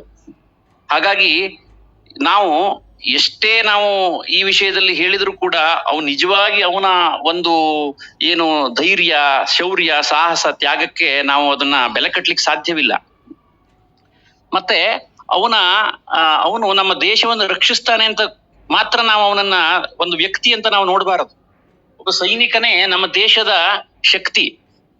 ಯಾಕೆಂತಂದ್ರೆ ಅವನ ಸಮವಸ್ತ್ರ ಏನಿದೆಯಲ್ಲ, ಅವನ ಸಮವಸ್ತ್ರ ಅನ್ನುವಂಥದ್ದು ಅದು ಸಣ್ಣ ವಿಷಯ ಅಲ್ಲ. ಅದು ಸಮವಸ್ತ್ರವನ್ನ ನೋಡಿದ್ರೆ ನಮ್ಮ ಜನಗಳಿಗೆ, ನಮ್ಮ ದೇಶದ ಪ್ರಜೆಗಳಿಗೆ ರೋಮಾಂಚನ ಆಗುತ್ತೆ. ಅವನ ಧೈರ್ಯ, ಅವನ ಶಿಸ್ತು, ಅವನ ದೇಶಭಕ್ತಿ, ಅವನ ಕರ್ತವ್ಯ ನಿಷ್ಠೆ, ಅವನ ಪ್ರಾಮಾಣಿಕತೆ, ಇವು ಎಲ್ಲವೂ ಕೂಡ ಆ ಸಮವಸ್ತ್ರದಲ್ಲಿ ವ್ಯಕ್ತವಾಗ್ತದೆ. ನೋಡಿ, ಗಡಿ ಕಾಯುವ ಆ ಸೈನಿಕನಿಂದಲೇ ನಮ್ಮ ದೇಶದಲ್ಲಿ ನಾವು ಒಳಗಡೆ ಇರುವಂತಹ ಪ್ರಜೆಗಳು ಶಾಂತಿಯಿಂದ ಮಲಗ್ತಾರೆ. ಅದಕ್ಕೆ ಕಾರಣ ಆ ಗಡಿಯನ್ನ ಸಂರಕ್ಷಣೆ ಮಾಡ್ತಾ ಇರುವಂತಹ ಸೈನಿಕ ಅನ್ನೋದನ್ನ ನಾವು ಮರಿಬಾರದು. ನೋಡಿ, ಅವನು ಎಂಥ ವ್ಯತಿರಿಕ್ತವಾದಂತಹ ಒಂದು ಸನ್ನಿವೇಶದಲ್ಲಿ ಕೆಲಸ ಮಾಡ್ತಾನೆ. ರಾಜಸ್ಥಾನದಲ್ಲಿ, ಅಲ್ಲಿ ಜೈಸಲ್ಮೇರ್ ಅಂತಹ ಪ್ರದೇಶದಲ್ಲಿ, ಮರಳುಗಾಡಿನಲ್ಲಿ 50 ಡಿಗ್ರಿ ಸೆಲ್ಸಿಯಸ್ ವರೆಗೆ ಅಲ್ಲಿ ತಾಪಮಾನ ಹೋಗುತ್ತೆ. ಅಲ್ಲಿ ಅದು ಒಂದ್ ಕಡೆ. ಆದ್ರೆ ಇನ್ನು ಸಿಯಾಚಿನ್ ಗ್ಲೇಷಿಯರ್ ನಲ್ಲಿ ಅಲ್ಲಿ -50 ಡಿಗ್ರಿ, ಅಷ್ಟರ ಮಟ್ಟಿಗೆ ಅಲ್ಲಿ ಈ ಒಂದು ತಾಪಮಾನಗಳಲ್ಲಿ ಒಂದು ಏರಿಳಿತ ಕಂಡು ಬರ್ತದೆ. ಅಂಥ ತಾಪಮಾನಗಳಲ್ಲಿ ಕೂಡ ಅವನು ಎದೆಗೆಡದೆ ಧೃತಿಗೆಡದೆ ಅವನು ಕರ್ತವ್ಯ ನಿರ್ವಹಿಸ್ತಾನೆ. ನೋಡಿ, ಒಂದ್ ಮಾತಿದೆ, ಬಿಸಿಲು ಮಳೆ ಚಳಿ ಗಾಳಿ ಎಲ್ಲದರಲ್ಲೂ ಕೂಡ ಒಂದು ಸಮಚಿತ್ತತೆಯಿಂದ ಕೆಲಸ ಮಾಡ್ತಾನೆ ಅವನು. ಇದು ಒಂದ್ ರೀತಿ ತಿತೀಕ್ಷಾ. ಇದು ನಮ್ಮ ಕೃಷ್ಣ ಹೇಳ್ತಾನಲ್ವಾ, ಮಾತ್ರ ಸ್ಪರ್ಶಾಸ್ತು ಕೌಂತೇಯ ಶೀತೋಷ್ಣ ಸುಖ ದುಃಖದ ಆಗಮಾಪಾಯಿನೋ ನಿತ್ಯ ಅನಿತ್ಯಾಹ ತಾನ್ ತಿತಿಕ್ಷಸ್ವ ಭಾರತ ಅಂತ. ಇವೆಲ್ಲ ಬಿಸಿಲು ಮಳೆ ಚಳಿ ಎಲ್ಲವುಗಳನ್ನು, ಎಲ್ಲ ವ್ಯತಿರಿಕ್ತ ಸನ್ನಿವೇಶಗಳನ್ನು ತಡೆದುಕೊಂಡು ಆ ನಿಜವಾದ ಅರ್ಥದಲ್ಲಿ ತಿತೀಕ್ಷೆಯನ್ನ ಸಾಧಿಸಿದವನೇ ನಮ್ಮ ವೀರ ಯೋಧ. ಹಾಗಾಗಿ ಅವನಿಗೆ ನಾವು ನಮನವನ್ನ ಸಲ್ಲಿಸಬೇಕು. ನಾವು ನಮ್ಮ ನಮ್ಮ ಸೇವಾ ಭಾಷೆಯಲ್ಲಿ ಅದನ್ನ ಸೆಲ್ಯೂಟ್ ಅಂತ ಹೇಳ್ತೇವೆ. ಅವನ ಧೈರ್ಯಕ್ಕೆ, ಅವನ ತ್ಯಾಗಕ್ಕೆ, ಅವನ ಬಲಿದಾನಕ್ಕೆ ನಾವು ನಮನವನ್ನ ಸಲ್ಲಿಸಲೇಬೇಕು. ಇದು ನಮ್ಮೆಲ್ಲರ ಆದ್ಯ ಕರ್ತವ್ಯ. ಮತ್ತೆ ನೋಡಿ, ನಮ್ಮ ಭಾರತ ದೇಶದಲ್ಲಿ ಎಷ್ಟು ವೈವಿಧ್ಯತೆ ಇದೆ. ವಿವಿಧತೆಯಲ್ಲಿ ಏಕತೆಯೇ ನಮ್ಮ ದೇಶದ ವೈಶಿಷ್ಟ್ಯತೆ ಅಂತ ಹೇಳ್ತಾರೆ. ಎಷ್ಟು ಭಾಷೆಗಳು, ಎಷ್ಟು ಪಂಥಗಳು, ಎಷ್ಟು ಭಿನ್ನವಾದಂತ ಜೀವನ ಶೈಲಿಗಳು, ಎಷ್ಟು ಆಹಾರ ವಿಹಾರ, ಎಲ್ಲದರಲ್ಲೂ ಭಿನ್ನತೆಗಳು, ಹಬ್ಬ ಹರಿದಿನಗಳು ಬೇರೆ. ಆದ್ರೆ ಭಾರತ ದೇಶದ ರಕ್ಷಣೆ ಅನ್ನುವಂಥ ವಿಷಯ ಬಂದಾಗ ಎಲ್ಲರೂ ನಾವು ಒಂದಾಗ್ತೀವಿ.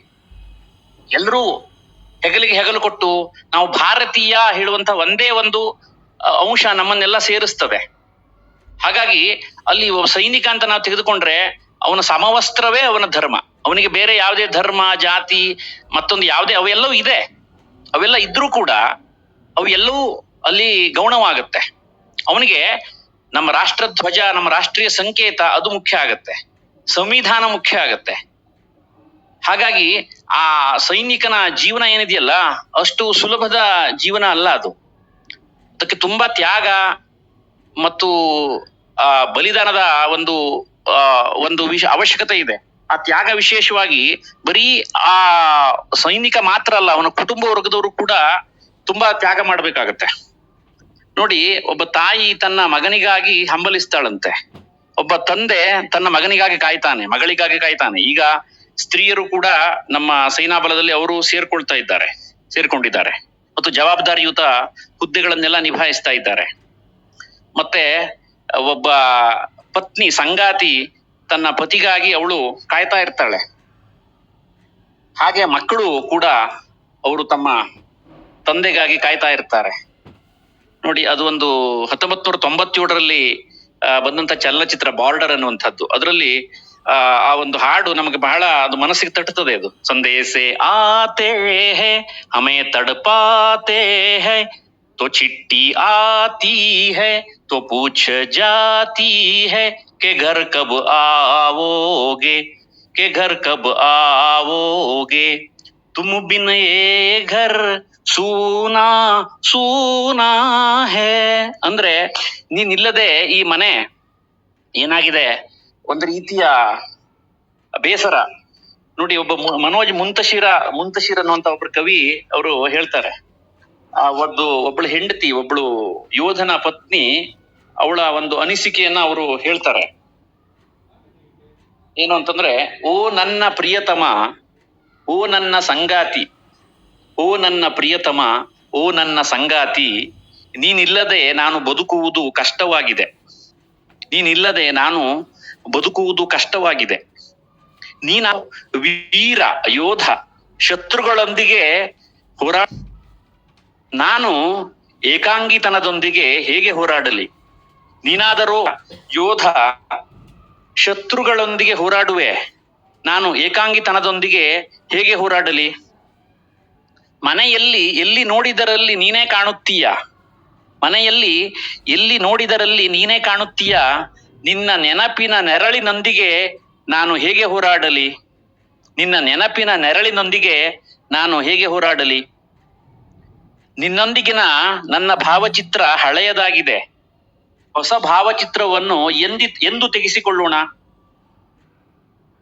ಹೋಳಿ ಹಬ್ಬಕ್ಕೂ ನೀನು ಮನೆಗೆ ಬಂದಿಲ್ಲ, ನಾವು ಪರಸ್ಪರ ಬಣ್ಣವನ್ನು ಎಂದು ಹಚ್ಚಿಕೊಳ್ಳೋಣ. ದೀಪಾವಳಿಯಲ್ಲಿ ನೀನು ತಂದ ಸೀರೆಯನ್ನು ಉಟ್ಟುಕೊಂಡಿದ್ದೆ, ಎಲ್ಲರೂ ಹೊಗಳಿದರು, ಆದರೆ ನನಗೆ ಸಂತೋಷವಾಗಿಲ್ಲ. ಹಲವು ಹಬ್ಬಗಳು ನೀನಿರದೇ ಕಳೆದವು.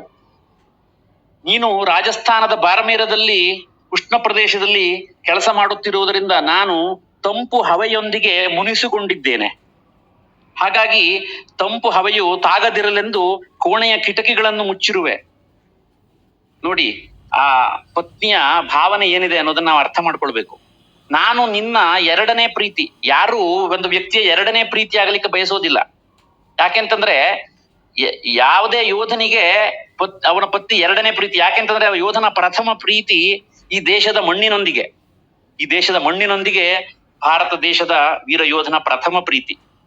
ಓ ನನ್ನ ಪ್ರಿಯತಮ, ನನ್ನ ಸಂಗಾತಿ, ಬೇಗ ಬಾ ಅಂತ ಅವಳು ಕರಿತಾ ಇದ್ದಾಳೆ.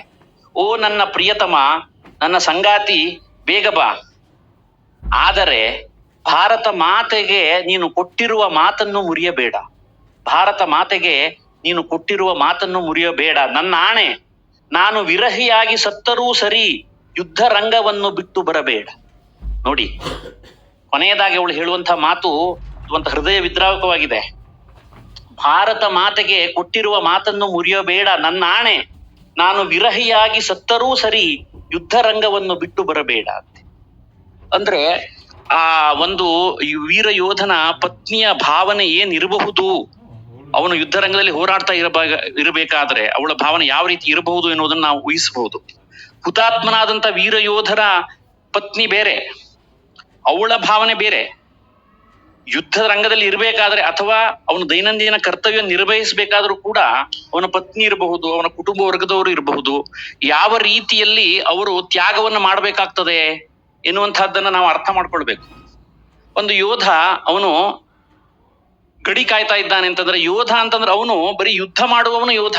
ಬರೀ ಯುದ್ಧ ಮಾಡುವುದಷ್ಟೇ ಅವನ ಕೆಲಸವಲ್ಲ, ಅವನ ಕೆಲಸಗಳನ್ನು ಮಾಡುತ್ತಾ ಅದು ಅವನ ಕೆಲಸ, ಮುಖ್ಯವಾದ ಕೆಲಸ. ಆದರೆ ಯುದ್ಧ ಆಗದೆ ಇರುವಂತಹ ಸಂದರ್ಭದಲ್ಲಿ, ಶಾಂತಿಯ ಕಾಲದಲ್ಲಿ ಕೂಡ ಅವನು ಬೆವರು ಹರಿಸಬೇಕಾಗತ್ತೆ. ಒಂದು ಮಾತಿದೆ, ಶಾಂತಿಯ ಕಾಲದಲ್ಲಿ ಯಾವ ಯೋಧ ಹೆಚ್ಚು ಬೆವರು ಹರಿಸ್ತಾನೋ ಅವನು ಯುದ್ಧದಲ್ಲಿ ರಕ್ತ ಹರಿಸುವುದು ಕಡಿಮೆ ಆಗುತ್ತದೆ ಅಂತ. ಇದೊಂದು ಪ್ರಸಿದ್ಧವಾದಂತ ಉಕ್ತಿ ಅದು. ಹಾಗಾಗಿ ಯಾವುದೇ ಒಬ್ಬ ಸೈನಿಕ ಅವನು ದೇಶವನ್ನ ಕಾಯಬೇಕಾದ್ರೆ ಅವನ ಕೈಯಲ್ಲಿ ಬರೀ ಆಯುಧ ಮಾತ್ರ ಇರೋದಿಲ್ಲ, ಅವನೊಂದಿಗೆ ನಮ್ಮ ದೇಶದ ಜನಗಳ ಆಶೋತ್ತರಗಳು, ಜನರ ಪ್ರಾರ್ಥನೆ, ಪ್ರೀತಿ, ಅಭಿಮಾನ, ದೇಶಭಕ್ತಿ ಎಲ್ಲವನ್ನ ಅವನು ಜೊತೆಗಿಟ್ಟುಕೊಂಡೇ ಅವನು ಅಲ್ಲಿ ದೇಶವನ್ನು ಕಾಯ್ತಾ ಇರ್ತಾನೆ, ಯುದ್ಧ ಮಾಡ್ತಾ ಇರ್ತಾನೆ. ಹಾಗಾಗಿ ನಾವು ಯೋಧನನ್ನ ಗೌರವಿಸಬೇಕು. ಹಾಗೆ ಯೋಧನ ಕುಟುಂಬವನ್ನು ಕೂಡ ನಾವು ಗೌರವಿಸಬೇಕು. ಅವರ ಕುಟುಂಬದವರು ಮಾಡಿರುವಂತಹ ತ್ಯಾಗವನ್ನ ನಾವು ಗೌರವಿಸಬೇಕು. ಮತ್ತೆ ನಾನು ಹೇಳಿದೆ, ನಮ್ಮ ಭಾರತದ ಸೇನಾಪಡೆಗಳು ಏನಿದ್ದಾವೆಯೋ ಜಗತ್ತಿನಲ್ಲಿ ಅತ್ಯಂತ ಉತ್ತಮ ಒಂದು ಸೇನೆ ಅಂತ ಕರೆಸಿಕೊಂಡಿದ್ದೆ. ಕಾರಣ ಅದೇ, ಕಾಲದಿಂದ ಕಾಲಕ್ಕೆ ನಮ್ಮಲ್ಲ ಯುದ್ಧಕ್ಕೆ ಸಂಬಂಧಪಟ್ಟಂತ ಉಪಕರಣಗಳು ಸ್ವಲ್ಪ ನಮ್ಮದರಲ್ಲಿ ಹಿಂದೆ ಇದ್ರೂ ಕೂಡ ನಮ್ಮ ಧೈರ್ಯದಲ್ಲಿ, ನಮ್ಮ ಸಾಹಸದಲ್ಲಿ ಎಂದಿಗೂ ಹಿಂದೆ ಬಂದಿಲ್ಲ ಅವರು. ಕ್ರಿಯಾ ಸಿದ್ಧಿ ಸತ್ವೇ ಭವತಿ ಮಹತಾಂ ನೋಪಕರಣೆ ಅಂತ ಒಂದು ಮಾತಿದೆ. ಹಾಗೆ ಆ ಒಂದು ಸಿದ್ಧಿಯನ್ನು ಪಡೆದಿರುವಂತವರು ಸತ್ವಯುತರು ನಮ್ಮ ಸೇನಾ ಬಲದವರು. ಅದರಿಂದ ಕಾಲದಿಂದ ನಡೆದಂತ ಯುದ್ಧಗಳಿರಬಹುದು ಅಥವಾ ಇನ್ನಿತರ ಬೇರೆ ಬೇರೆ ಕಾರ್ಯಾಚರಣೆಗಳಿದ್ದಾವೆ. ಬರೀ ಯುದ್ಧಗಳು ಮಾತ್ರವನ್ನು ನಾವು ಹೇಳಿಕ್ಕೆ ಆಗೋದಿಲ್ಲ. ಉದಾಹರಣೆಗೆ ಹೇಳುವುದಾದ್ರೆ 1948ರಲ್ಲಿ ಹೈದರಾಬಾದ್ ವಿಮೋಚನೆ ಆವಾಗ ಆಗ್ಬೇಕಾದ್ರೆ ಆಪರೇಷನ್ ಪೋಲೋ ಅಂತ ಆಯ್ತು. ಆಮೇಲೆ ಗೋವಾ ವಿಮೋಚನೆಯಲ್ಲಿ ಆಪರೇಷನ್ ವಿಜಯ್ ಆಯ್ತು 1961ರಲ್ಲಿ. ಆಮೇಲೆ ಸಿಯಾಚಿನ್ ನಲ್ಲಿ ಕೂಡ ಆಪರೇಷನ್ ಮೇಘದೂತ ಅನ್ನುವಂಥದ್ದು ಆಗಿದೆ 1984ರಲ್ಲಿ. ಮತ್ತು ಈಗ ಪ್ರತಿ ದಿನ ಅದು ನಡೀತಾನೆ ಇರುವಂತಹದ್ದು. ಬರೀ ಯುದ್ಧ ಇರ್ಬೇಕಾದ್ರೆ ಮಾತ್ರ ಸೈನಿಕರಿಗೆ ಕೆಲಸ ಅಂತಲ್ಲ, ಅವರಿಗೆ ಈ ಬೇರೆ ಕರ್ತವ್ಯ ಏನು ಮಾಡ್ತಾರೆ ಅವರಿಗೆಲ್ಲ ಒಂದು ಸಮಯದ ಒಂದು ಮಿತಿ ಇರುತ್ತೆ. ಆದ್ರೆ ನಮ್ಮ ಯೋಧರಿಗೆ ಹಾಗಲ್ಲ, ಯಾವುದೇ ಸಮಯ ಅನ್ನೋದಿಲ್ಲ. ಹಗಲು ರಾತ್ರಿ ಅವರು ಅಹರ್ನಿಶಿ ತಮ್ಮ ಕೆಲಸದಲ್ಲಿ ತಾವು ತೊಡಗಿಸಿಕೊಂಡಿರ್ತಾರೆ. ಹಾಗೆ ಮತ್ತೆ ಬೇರೆ ಆಪರೇಷನ್ ಪವನ್ ಅಂತ ಆಗಿದೆ 1987-90. ಅದು ಈ ನಮ್ಮ ಶ್ರೀಲಂಕಾದಲ್ಲಿ ಶಾಂತಿ ಪಾಲನಾ ಪಡೆಯಾಗಿ ಹೋಗಿರುವಂತಹದ್ದು. ಆಮೇಲೆ ಬೇರೆ ಬೇರೆ ಭಯೋತ್ಪಾದನಾ ವಿರೋಧಿ ಚಟುವಟಿಕೆಗಳಿರಬಹುದು, ಬೇರೆ ಬೇರೆ ಕಾರ್ಯಾಚರಣೆಗಳು ಬಹಳಷ್ಟು ಆಗಿದ್ದಾವೆ. ಅವುಗಳಲ್ಲೆಲ್ಲ ಏನು ನಮ್ಮ ಭಾರತ ದೇಶದ ಸೇನೆ, ನಮ್ಮ ಸೇನೆಯ ಅಧಿಕಾರಿಗಳು, ಸೈನಿಕರು ಎಲ್ಲರೂ ಅತ್ಯುಚ್ಚ ಮಟ್ಟದ ಒಂದು ಧೈರ್ಯವನ್ನ, ಶೌರ್ಯವನ್ನ, ವೃತ್ತಿ ಕೌಶಲ್ಯವನ್ನ ಪ್ರದರ್ಶಿಸಿ ವಿಜಯ ಲಕ್ಷ್ಮಿಯನ್ನ ಒಲಿಸಿಕೊಂಡಿದ್ದಾರೆ. ಇದೆಲ್ಲೋ ನಾವೆಲ್ಲರೂ ಹೆಮ್ಮೆ ಪಡುವಂತಹ ವಿಷಯ. ಇದು ನಮಗೆಲ್ಲರಿಗೂ ಅಭಿಮಾನದ ವಿಷಯ. ಇದು ನಮ್ಮ ಸೇನೆ ನಮ್ಗೆ ಯಾವಾಗಲೂ ನಮ್ಮನ್ನ ಕಡಿಮೆ ಅಂತ ಮಾಡಿಲ್ಲ. ಅಂತಹ ಒಂದು ಸೇನೆಯನ್ನ, ಭಾರತದ ಸೇನೆಯನ್ನ, ಹುತಾತ್ಮರನ್ನ ನಾವು ಸ್ಮರಿಸದೇ ಇರ್ಲಿಕ್ಕೆ ಹೇಗೆ ಸಾಧ್ಯ? ಈ ನಿಟ್ಟಿನಲ್ಲಿ ನಾವು ಅವರಿಗೆ ನಾವು ಈ ಒಂದು ನುಡಿ ನಮನವನ್ನ, ಒಂದು ಶ್ರದ್ಧಾಂಜಲಿಯನ್ನ ನಾವು ಸಲ್ಲಿಸ್ತಾ ಇದ್ದೇವೆ. ನೋಡಿ, ಅದು ಒಂದು ಪದ್ಯ ಇದೆ, ಅವರು ಲತಾ ಮಂಗೇಶ್ಕರ್ ಅವರು ಹಾಡಿದ್ದಂಥದ್ದು. ಅದು 1962ರ ಒಂದು ಭಾರತ ಚೈನಾ ಯುದ್ಧ ಆಯಿತು. ಅದರಲ್ಲಿ ಬಹಳಷ್ಟು ಜನ ನಮ್ಮ ಸೈನಿಕರು ಹುತಾತ್ಮರಾದರು. ಅವರ ಒಂದು ಸಂಸ್ಮರಣೆಗಾಗಿ ಆ ಒಂದು ಕವಿ ಪ್ರದೀಪ್ ಅವರು ಬರೆದಿದ್ದಂತಹ ಒಂದು ಹಾಡದು, ಏ ಮೇರೆ ವತನ್ ಕೆ ಲೋಗೋ ತುಮ ಖೂಬ್ ಲಗಾಲೋ ನಾರ, ಏ ಶುಭ ದಿನ ಹೇ ಹಮ್ ಸಬ್ಕಾ ಲಹರಾಲೋ ತಿರಂಗಾ ಪ್ಯಾರ. ಅದು ಎಷ್ಟು ಅದ್ಭುತವಾದಂತ ಒಂದು ಅದು ರಚನೆ ಅಂತಂದ್ರೆ, ಅದು ನಿಜವಾಗಿ ನಮ್ಮ ಸೈನಿಕರ ಅವರ ಒಂದು ತ್ಯಾಗ ಬಲಿದಾನವನ್ನ ಅತ್ಯಂತ ಪರಿಪೂರ್ಣವಾಗಿ ಬಿಂಬಿಸುವಂತಹ ಒಂದು ಕವನ ಅದು. ಅದು ನಿಜವಾಗಿ ಎಲ್ಲರಿಗೂ ರೋಮಾಂಚನವನ್ನು ಉಂಟು ಮಾಡ್ತದೆ. ಭಾರತದ ಪ್ರತಿಯೊಬ್ಬ ಪ್ರಜೆಗೂ ಕೂಡ ರೋಮಾಂಚನ ಉಂಟು ಮಾಡುವಂತ, ಅದು ವಿಶೇಷವಾಗಿ ಲತಾ ಮಂಗೇಶ್ಕರ್ ಅವರ ಧ್ವನಿಯಲ್ಲಿಯೇ. ಅವರು ದಿವಂಗತರಾಗಿದ್ದಾರೆ, ಆದರೂ ಕೂಡ ನಾವು ಅವರನ್ನ ನೆನಪು ಮಾಡ್ಕೊಳ್ಬೇಕು. ಅಂಥ ಒಂದು ಏನು ಪ್ರೇರಣಾದಾಯಕವಾದಂತಹ ಒಂದು ಪದ್ಯ, ಏ ಮೇರೆ ವತನ್ ಕೆ ಲೋಗೋ ಜರಾ ಆಂಖ್ ಮೇ ಭರಲೋ ಪಾನಿ, ಜೋ ಶಹೀದ್ ಹುಯೇ ಹೈ ಉನ್ಕಿ ಜರಾ ಯಾದ್ ಕರೋ ಕುರ್ಬಾನಿ. ಏ ಮೇರೆ ವತನ್ ಕೆ ಲೋಗೋ ಜರಾ ಆಂಖ್ ಮೇ ಭರಲೋ ಪಾನಿ, जो शहीद हुए हैं उनकी जरा याद करो कुर्बानी. तुम भूल न जाओ उनको इसलिए सुनो ये कहानी, जो शहीद हुए हैं उनकी जरा याद करो कुर्बानी. ನೋಡಿ, ಇದ್ರಲ್ಲಿ ಬಹಳ ಸುಂದರವಾಗಿ ಈ ಒಂದು ಕವನದಲ್ಲಿ ಆ ಒಬ್ಬ ದೇಶವನ್ನ ಕಾಯುವ ಅಥವಾ ವಿಶೇಷವಾಗಿ ಹುತಾತ್ಮನಾಗಿರುವಂತ ಆ ಸೈನಿಕನ ಮನಸ್ಥಿತಿ ಬಗ್ಗೆ, ಅವನ ಬಗ್ಗೆ ಬಹಳ ಸುಂದರವಾಗಿ ಹೇಳಿದ್ದಾರೆ. ಜಬ್ ಘಾಯಲ್ ಹುವಾ ಹಿಮಾಲಯ ಖತರೆ ಮೇ ಪಡಿ ಆಜಾದಿ. ನೋಡಿ, ಹಿಮಾಲಯಕ್ಕೆ ಯಾವಾಗ ಏನು ಅಪಾಯ ಬಂತೋ ಆವಾಗ ನಮ್ಮ ಸ್ವಾತಂತ್ರ್ಯವೇ ಅಪಾಯಕ್ಕೆ ಬಂತು ಅಂತ ಹೇಳ್ತಾ ಇದ್ದಾರೆ. ಜಬ್ ತಕ್ ಥಿ ಸಾಸ್ ಲಡೆ ವೋ ಫಿರ್ ಅಪನಿ ಲಾಶ್ ಬಿಛಾದಿ, संगीन पे धर कर माथा सो गए अमर बलिदानी, जो शहीद हुए है उनकी जरा याद करो कुर्बानी. ಈ ರೀತಿಯಲ್ಲಿ ಈ ಪದ್ಯ ಮುಂದೆ ಹೋಗ್ತದೆ. ನೋಡಿ, ಅವರು ಮಾಡಿರುವಂತಹ ಜೋ ಥಿ ಖೂನ್ ಸೆ ಲಥಪತ್ ಕಾಯಾ ಫಿರ್ ಬಿ ಬಂದೂಕ ಉಠಾಕೆ, ದಸ್ ದಸ್ ಕೋ ಏಕ್ ನೆ ಮಾರಾ ಫಿರ್ ಗಿರ್ ಗಯೆ ಹೋಶ್ ಗವಾಕೆ, जब अंत समय आया तो कह गए कि अब मरते हैं, खुश रहना देश के प्यारो अब हम तो सफर करते हैं. ನೋಡಿ, ಅವರು ಕೊನೆಯದಾಗಿ ಅವರ ಕೊನೆಯ ಸಂದೇಶ ಏನಿತ್ತು ನಮ್ಮ ಹುತಾತ್ಮ ಯೋಧರದು ಅಂತಂದ್ರೆ, ನಾವಂತೂ ನಮ್ಮ ಕೊನೆಯ ಪ್ರಯಾಣವನ್ನು ಮಾಡ್ತಾ ಇದ್ದೇವೆ, ನೀವು ನಮ್ಮ ದೇಶವಾಸಿಗಳು ನೀವು ಚೆನ್ನಾಗಿರಿ ಅಂತ. ಖುಷ್ ರಹನಾ ದೇಶಕ್ಕೆ ಪ್ಯಾರೋ ಅಬ್ ಹಮ್ ತೋ ಸಫರ್ ಕರ್ತೆ. ಆದ್ರಿಂದ ಅಂಥ ನಮ್ಮ ದೇಶಕ್ಕಾಗಿ ತ್ಯಾಗವನ್ನು ಮಾಡದಂತಹ, ಬಲಿದಾನವನ್ನು ಮಾಡದಂತಹ ನಮ್ಮ ದೇಶದ ಸೈನಿಕರೇ ಧನ್ಯ ಅಂತ ಹೇಳ್ತಾರೆ. ಥೇ ಧನ್ಯ ಜವಾನವೋ ಅಪನೆ ತಿ ಧನ್ಯವೋ ಉನಿಕಿ ಜವಾನಿ. ಅವರ ಯೌವನವೂ ಕೂಡ ಧನ್ಯ, ಆ ಜವಾನರು ಧನ್ಯ. ಜೋ ಶಹೀದ್ ಹುಯೇ ಹೇ ಉನಿಕಿ ಜರಾ ಯಾದ್ ಕರೋ ಕುರ್ಬಾನಿ ಅಂತ ಹೇಳ್ತಾರೆ. ಜೈ ಹಿಂದ್ ಕಿ ಸೇನಾ. ಈ ರೀತಿಯಲ್ಲಿ ನಮ್ಮ ಯೋಧರಿಗೆ, ಹುತಾತ್ಮ ವೀರ ಯೋಧರಿಗೆ ನಾವು ಹಲವು ರೀತಿಯಲ್ಲಿ ನಾವು ನಮನಗಳನ್ನು ಸಲ್ಲಿಸಬೇಕಾದದ್ದು ನಮ್ಮೆಲ್ಲರ ಕರ್ತವ್ಯ ಅಂತ ಹೇಳ್ತಾ, ಯಾವಾಗಲೂ ಕೂಡ ಸದೈವ ನಮ್ಮ ಯೋಧರು ನಮ್ಮ ದೇಶಕ್ಕಾಗಿ ಮಾಡಿದಿರುವಂತಹ ತ್ಯಾಗ ಬಲಿದಾನವನ್ನು ನಾವು ಸ್ಮರಿಸೋಣ. ಅದೇ ನಾವು ಅವರಿಗೆ ಕೊಡುವಂತಹ ಶ್ರದ್ಧಾಂಜಲಿ. ಮತ್ತು ಮುಂದಿನ ದಿನಗಳಲ್ಲಿ ಯಾವುದೇ ಒಂದು ಸಮಯ ಸಂದರ್ಭ ನಮಗೆ ಒದಗಿ ಬಂದ್ರೆ ನಾವು ಕೂಡ ನಮ್ಮ ದೇಶ ಸೇವೆಗೆ ಸಿದ್ಧರಾಗಿರೋಣ, ಸನ್ನದ್ಧರಾಗಿರೋಣ ಅಂತ ಹೇಳಿ ತಮ್ಮೆಲ್ಲರಲ್ಲಿ ನಾನು ವಿನಂತಿಸಿಕೊಂಡು ನನ್ನ ಮಾತಿಗೆ ವಿರಾಮವನ್ನು ಕೊಡ್ತೇನೆ. ಜೈ ಹಿಂದ್. ನಮಸ್ತೆ ಸರ್, ತುಂಬಾ ಚೆನ್ನಾಗಿ ಬಂತು ಕಾರ್ಯಕ್ರಮ. ಭಾರತ ಮಾತೆ, ಭಾರತದ ವೈಭವ, ವೀರ ಯೋಧರ ಬಗ್ಗೆ, ಅವರ ಧೈರ್ಯ, ಶೌರ್ಯ, ತ್ಯಾಗ, ಬಲಿದಾನಗಳ ಬಗ್ಗೆ ಉಪನಿಷತ್ತಿನ ಅಮೃತ ನುಡಿಗಳಿಂದ ಏನ್ ಹೇಳಿದ್ದಾರೆ ಅಂತ, ಯೋಧನ ತ್ಯಾಗವೇ ಸ್ವಾತಂತ್ರ್ಯದ ಬೆಲೆ ಅನ್ನೋದಿರ್ಬೋದು, ಮತ್ತೆ ಗೀತೆಯ ಅರ್ಥದಲ್ಲಿ ಯೋಧನ ಗುಣಗಳು ಏನು, ದೇಶ ಸೇವೆಯೇ ಈಶ ಸೇವೆ ಅಂತ ಹೇಳ್ತಾ ಭಾರತದ ನಾಗರಿಕತೆಯನ್ನು ತಾವು ಹೇಳಿ, ನಾಗರಿಕತೆಯ ಜೊತೆಗೆ ನಮ್ಮ ಸಂಸ್ಕೃತಿ ಎಂತದ್ದು, ಭಾರತದ ಅಂತಃಶಕ್ತಿ ಎಂತದ್ದು, ವೀರ ಯೋಧರ ಕೆಚ್ಚೆದೆ ಹೇಗಿರುತ್ತೆ, ಅವರ ಕ್ರಿಯಾಶಕ್ತಿ, ಕಾರ್ಯಶಕ್ತಿ ಯಾವ ರೀತಿಯಾಗಿದೆ, ಅದರೊಂದಿಗೆ ಭಾರತದ ಇತಿಹಾಸವನ್ನ ಎಳೆಯಾಗಿ ಬಿಡಿಸಿ ಇಟ್ಟಂತಹ ತಮಗೆ ಹಾಗೂ ಯೋಧ ನಮನ ಅಂದ್ರೆ ಏನು, ಅವರ ನುಡಿ ನಮನವನ್ನ ಮತ್ತೆ ಸೇನೆಯ ಆ ಮನೋಬಲವನ್ನ ಹೆಚ್ಚಿಸುವಂತಹ ಕಾರ್ಯಕ್ರಮ ನಾವು ಮಾಡ್ತಾ ಇದೀವಿ ಅಂತ ನಮ್ಮ ಪ್ರತಿಷ್ಠಾನಕ್ಕೂ ತಿಳಿಸಿದ ಅಷ್ಟೇ ಅಲ್ಲದೆ, ಸ್ವಾತಂತ್ರ್ಯ ಪೂರ್ವದ ಯುದ್ಧಗಳು ಯಾವುದು, ನಂತರದ ಯುದ್ಧಗಳು ಯಾವುದು, ಅದರ ವಿಜಯ ಗಾಥೆಗಳು ಏನು, ಕಾರ್ಗಿಲ್ ದಿವಸ, ವಿಜಯ ದಿವಸ ಯಾವತ್ತು ಆಚರಿಸ್ತೀವಿ, ಜನವರಿ 15 ಸೇನಾ ದಿವಸ ಇರಬಹುದು, ಯಾವ ಭೂಸೇನಾ ದಿನವನ್ನ ಆಚರಿಸ್ತೀವಿ, ಯಾತಕ್ಕಾಗಿ ಆಚರಿಸ್ತೀವಿ, 1959 ಅಕ್ಟೋಬರ್ 21 ಲಡಾಖ್ ನಲ್ಲಿ ನಡೆದಂತಹ ಘಟನೆ ಇರ್ಬೋದು, ಪೊಲೀಸ್ ಸಂಸ್ಮರಣ ದಿವಸ ಇರಬಹುದು, ಹಾಗೆ ಯೋಧರ ಮತ್ತು ಆರಕ್ಷಕರ ಎಷ್ಟು ಹುತಾತ್ಮರಿದ್ದಾರೆ ಆ ನಂಬರ್ ಸಹಿತವಾಗಿ, ಹಾಗೆ ದೇಶದ ಬಗ್ಗೆ ಇರುವ ಪ್ರೀತಿ ಈ ಯೋಧರಿಗೆ ಎಂಥದ್ದು ಅಂತ ಹೇಳದೆ ಅಷ್ಟೇ ಅಲ್ಲದೆ, ಯಾವ ನೆಲದ ಗಂಧ ಗಾಳಿ ಹಾಡನ್ನು ಕೂಡ ಹಾಡಿ ತ್ಯಾಗದ ಮಹತ್ವವನ್ನ ಹೇಳಿ ಯೋಧರ ಸಮವಸ್ತ್ರದ ಮಹತ್ವವನ್ನು ನಮಗೆ ಇವತ್ತು ತಿಳಿಸ್ಕೊಟ್ರಿ. ವೀರ ಯೋಧರಿಗೆ ಒಂದು ಸೆಲ್ಯೂಟ್ ಹೊಡಿಲೇಬೇಕು ಅಂತ ಹೇಳಿದ್ರಿ, ಅಂದ್ರೆ ನಮನವನ್ನ ನಿಮ್ಮ ಭಾಷೆಯಲ್ಲಿ ಸೆಲ್ಯೂಟ್ ಅಂತ ಹೇಳ್ತೀರಾ. ಭಾರತದ ವಿವಿಧತೆ ರಕ್ಷಣೆಗೆ ಮಾತ್ರ ಬದ್ಧವಾಗಿರುತ್ತದೆ.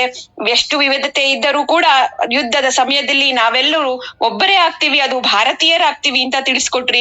ಸೈನಿಕರ ಜೀವನ ಇರ್ಬೋದು, ಅವರ ತ್ಯಾಗ, ಅವರ ಬಲಿದಾನ, ಕುಟುಂಬ ವರ್ಗದವರ ತ್ಯಾಗ, ಗರ್ಕಬ್ಬ ಹೋಗಿ ಹಾಡನ್ನ ಹಾಡದೆ ಅಷ್ಟೇ ಅಲ್ಲದೆ ಅದನ್ನ ನೆನಪಿಸ್ಕೊಂಡು ವೀರ ಯೋಧರ ಪತ್ನಿಯ ಭಾವನೆಯನ್ನ ಕೂಡ ಒಂದು ಚುಟುಕಾದ ಕವನದ ಮೂಲಕ ತಿಳಿಸಿ ಯೋಧರ ಮಹತ್ವವನ್ನ ತಿಳಿಸಿಕೊಟ್ಟಂತಹ ನಮ್ಮ ಪ್ರೀತಿಯ ಇವತ್ತಿನ ಮುಖ್ಯ ಅತಿಥಿಯಾದಂತಹ ಡಾಕ್ಟರ್ ರಾಮಕೃಷ್ಣ ಮುದ್ದೇಪಾಲ್ ಅವರು, ಉಪ ಪೊಲೀಸ್ ಮಹಾನಿರೀಕ್ಷಕರು, ಅವರಿಗೆ ನಮ್ಮ ಮೈತ್ರಿ ಪರಿವಾರದ ಪರವಾಗಿ ಹೃದಯಪೂರ್ವಕವಾದ ನಮನಗಳನ್ನ ಸಲ್ಲಿಸ್ತೀವಿ. ಅಭಿನಂದನೆಗಳು ಸರ್.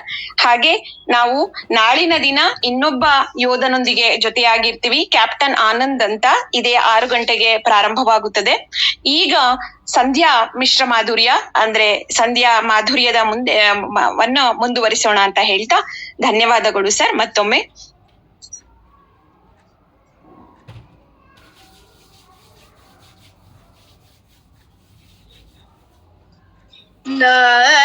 ನಾರಾಯಣತೆ ನಮೋ ನಮೋ